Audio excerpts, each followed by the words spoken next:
Welcome back to Channel Sport this morning. We're still talking about the FIFA Best Awards, and time to look at the coaches of the year nominees. And expectedly, we have Didier Deschamps and Zinedine Zidane headlining this particular list, but it's 11 in total. There's Massimiliano Allegri for leading Juve to another title in the Serie A. You have Stanislav Sheshesov, the coach of Russia, surprised a lot of people by going that far at the World Cup. You also have Zlatko Dalic, the Croatia coach. Croatia's best ever finish in a World Cup was orchestrated by Zlatko Dalic. Didier Deschamps, World Cup winner as a player and a coach, now just the third person to do that. Pep Guardiola, fantastic Premier League season, record-breaking fashion.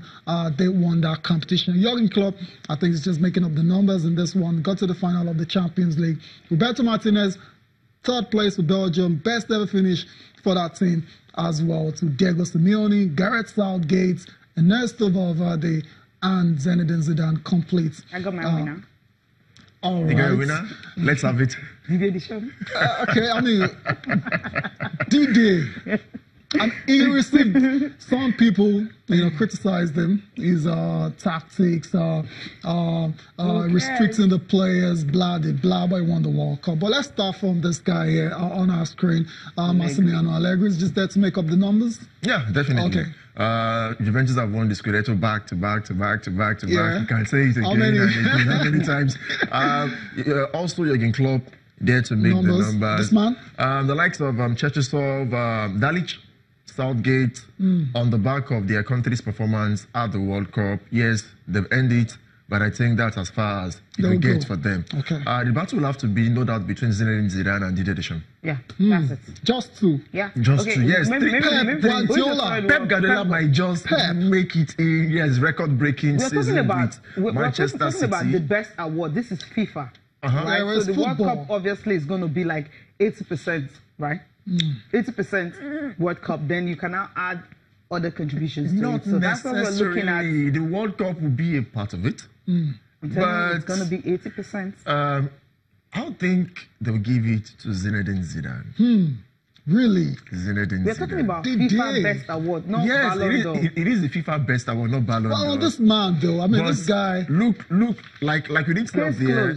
They're considering 3rd of July 2017 till the 15th of July 2018. That's yes, after the World Cup ended 15th. A role. And Didier Deschamps won it, becoming the third man after Mario Zagallo and Franz Beckenbauer to win it both as a player and a coach. Nice, heroic, no doubt.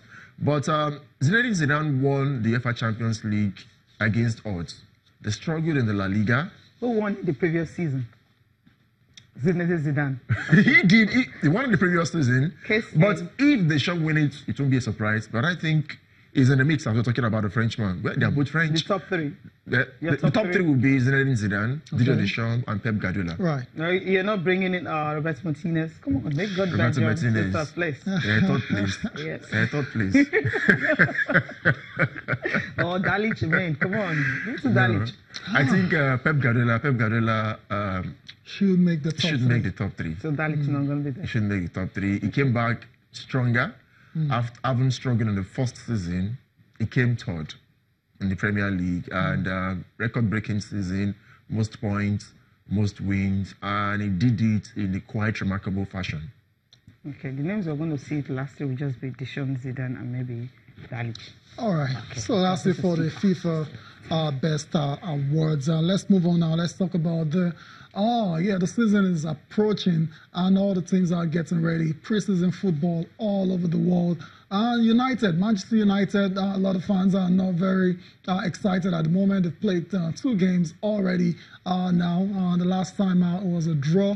The first time out actually was a draw as well too. But there's a bigger game on the horizon now for United. They take on AC Milan in the International Champions Cup. They're getting ready, and for obvious reasons, this particular game has been dominated by talks of United not having, majority of their key players available. Jose Mourinho has been going on and on about it. So, well, what can he do? He has to go with the players that he has, the young squad, and they take on AC Milan on Thursday. Well, opportunity for some fringe players to rise through the ranks, like we saw Scott McTominay did last season for Manchester United.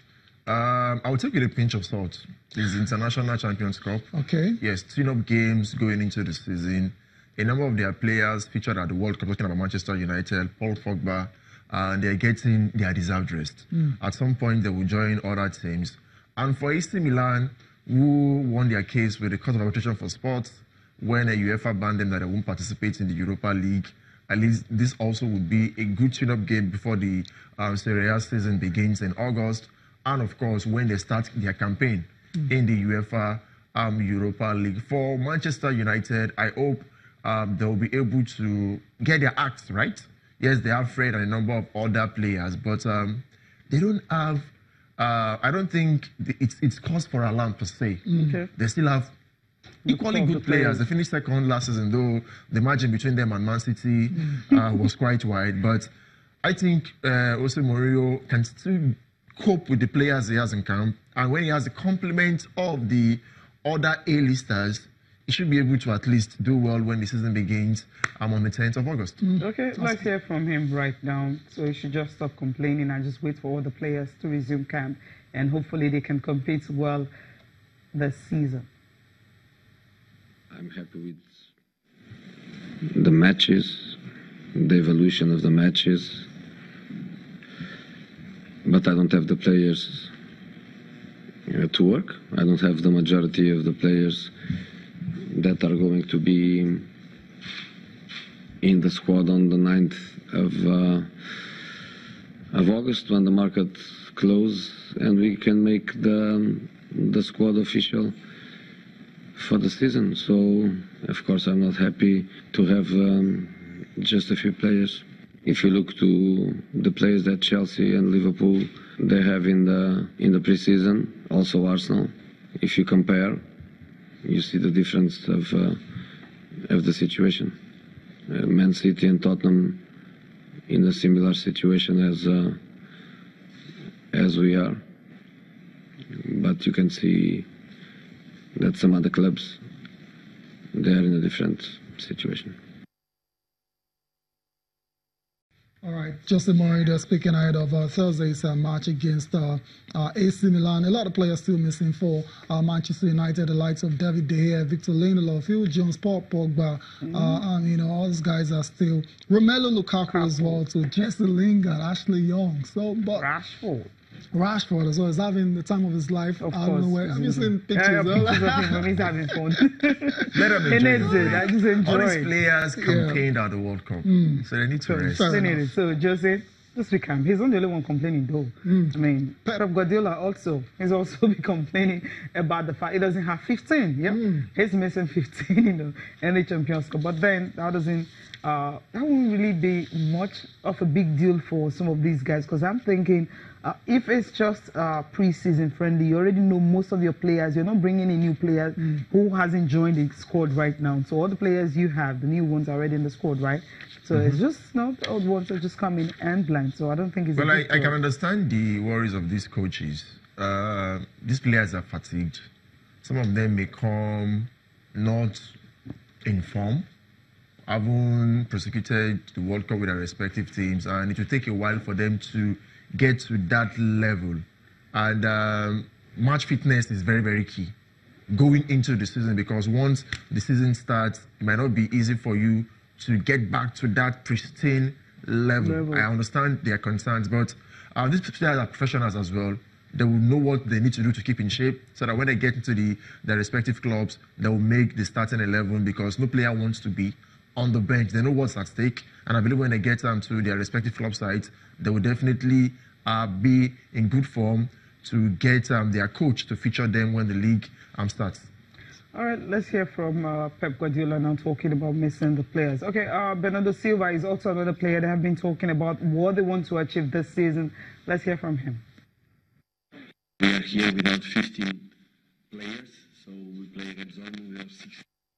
When you start the World Cup, it's a little bit different, as I said, and it's warmer because you play in the summer. But it was a fantastic experience. The atmosphere around it is just great.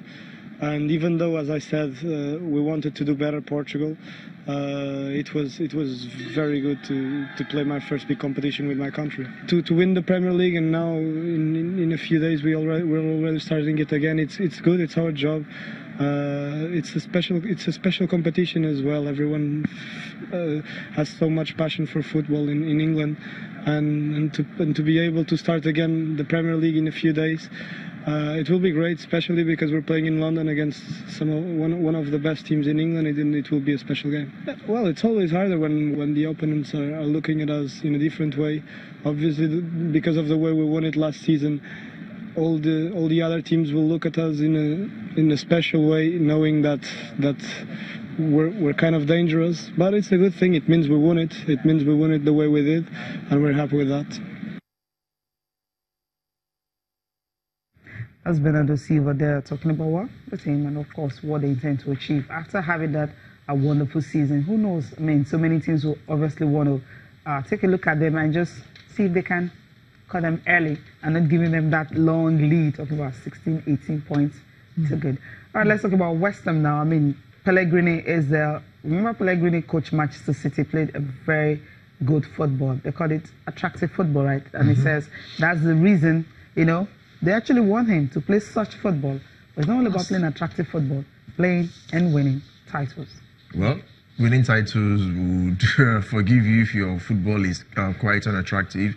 But Manuel Pellegrini is a coach of, I'll call him a veteran in a way. Yes, he is. And he's won the EPL with Manchester City some seasons back. And coming back to England now with West Ham United, they want attractive football, and the fans at West Ham, you know, they're quite unforgiving. They're very demanding. That's what they are very, very demanding and quite unruly too.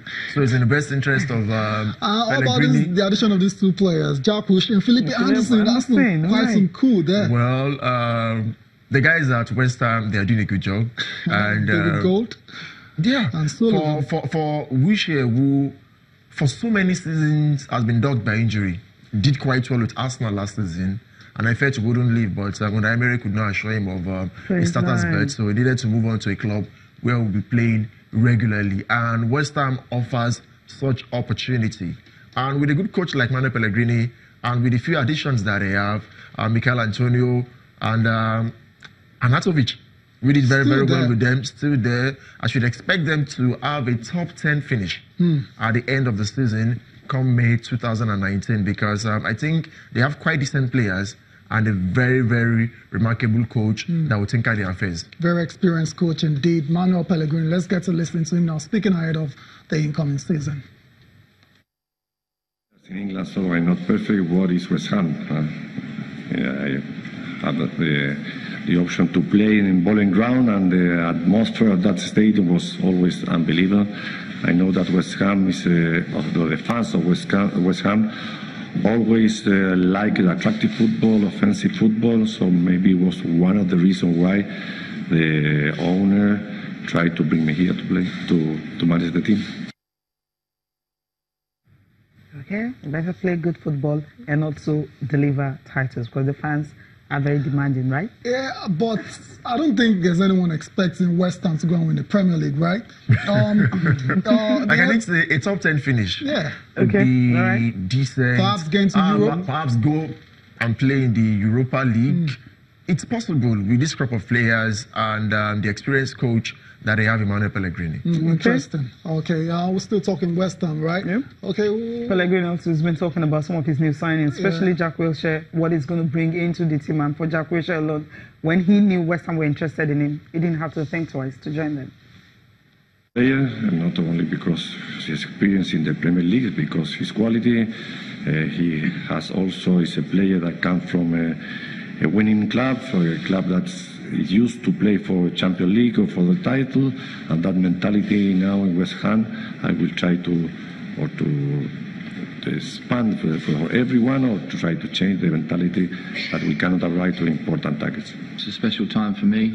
And once I decided to leave Arsenal, in previous times when I've left on loan, I always asked my agent if there was any interest from West Ham.